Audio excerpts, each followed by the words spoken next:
There's a few bar-tailed godwits right out on the tide edge. Nigel's been birding for 60 years, spotting species all over the world, but he's got a new star right here at RSPB Snettisham near King's Lynn.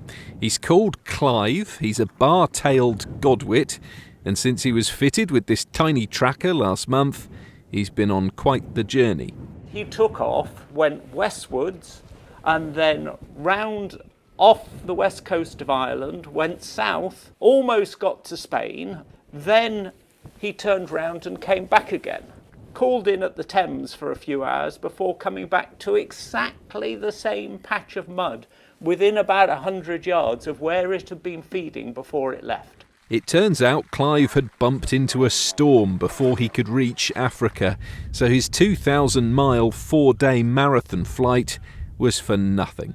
Except it wasn't. It stunned experts, and it showed just how complex these birds' migrations can be. I have been involved in projects all around the world, and coming back home and finding out something really new on your doorstep shows us that we know so little about our environment, and it's inspiring that this bird has survived. The wetlands along the east coast are becoming critically important in that story of survival.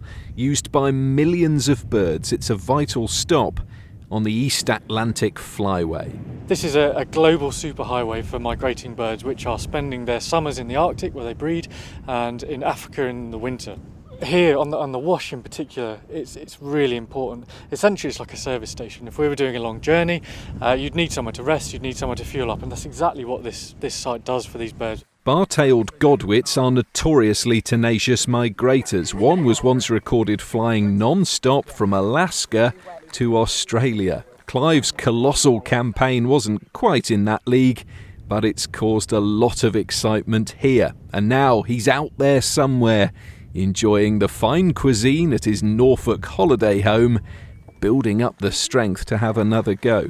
Rob Setchell, ITV News at RSPB Snettisham.